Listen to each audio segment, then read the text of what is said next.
Like, So that's what I'm trying to do. Every now and then when I get the time, I try to make time and I try to reach out. But what I've learned in life, man, is that certain things are meant to be and certain things aren't, you know. And I also learned that relationships and fellowships are based on a reciprocate, right? man, That's yeah, what I know. So 100%.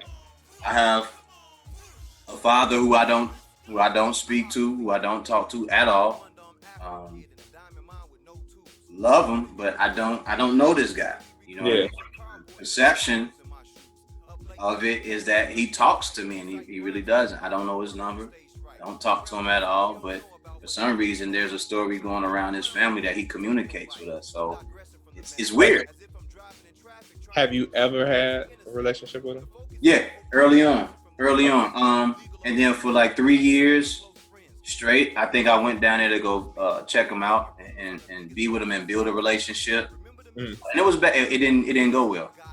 mm, It okay. didn't go well. And none of the instances that I went down there to be a son to a father, Mm, I was met with broken heart, broken dreams, and a broken man with a broken mentality.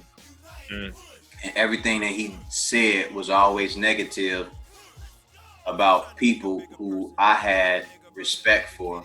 And not just because I saw them and they were friends to my mom, but mm. because while he was away from us and wasn't taking care of us, those people that he was talking about were They were taking stepping up. Yeah. care. Yeah. One person took care of my little sister, one person took care of me, or they chipped in and they did this and they did that and they Yeah. did all this stuff. And then when you're listening to them, they would tell you, man, I loved your dad, or I have respect for your father. You know, we may not have gotten along, but I would never say anything negative about him. I'll tell you about what happened while we don't talk, but I'm not going to speak negative about his name ever. And you go down there and you visit him, and Opposite. Huh? it don't match. It Yeah. don't match. And then on top of that, he wouldn't just do that about them. He would speak so negative about my mom. Oh, well, yeah. Yeah.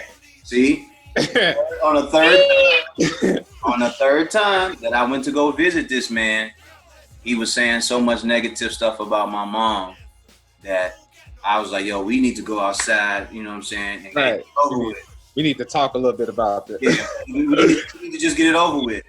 We need to just get it over with because I didn't come here for that. And I'm definitely not about to let you or anyone talk about my mom in that way. Ever. Yeah. Ever. So he was like, you would really fight me? I said, not I would really fight. Like, I want to. Like, why are you still standing here? We should be outside. I need you to step outside with me for 5 minutes. Just 5 minutes. And this is going to be torture for you. You know, and after that, he said, you would really hurt me. I said, you got the wrong perception of me, man. You have no idea what my mom has went through in the process of not having a male figure here in Chicago to make sure her kids are disciplined, make sure that they're protected, to make sure they have the right type of backing. You did none of that. You did none of that. And to now listen to you say these negative things about the woman who deserves more respect than that, you know, I don't want nothing to do with you. Mm, I don't want nothing to do with you. So years later, me and him, we started talking.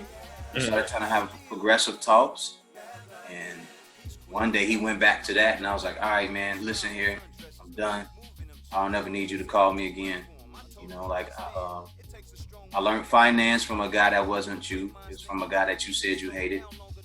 I learned love from different women who actually love me outside of my mom and my mm, auntie and my sisters. Like, there are women who love me on a way different level and showed me things that I needed to know about women. You know what I mm. mean? So I didn't learn that from you. I didn't learn how to break bread the right way from you. I learned from hustlers. You know what I mean? I Right. learned from people out in the street. So everything I learned in this world, I never got it from you. The only thing I learned in this world from you was how to hate, Mm. how to promote, and how to push myself to be motivated through hate by having visions of you. You know what I mean? I was like, I don't want nothing else to do with that situation. Oh, I thought you loved me. I was like, I do, but I don't like this. This doesn't bear fruit. Yeah. this doesn't bear fruit. This is a plant that's dying, and it's been dying, and I'm just gonna chop it off at the root and get rid of it. Like I don't want to deal with this no more. And since then, bro, I left it alone. Like I left it alone. It wasn't because I felt like I was hurt or anything. I just don't feel like there was nothing I could gain out of that situation, you know?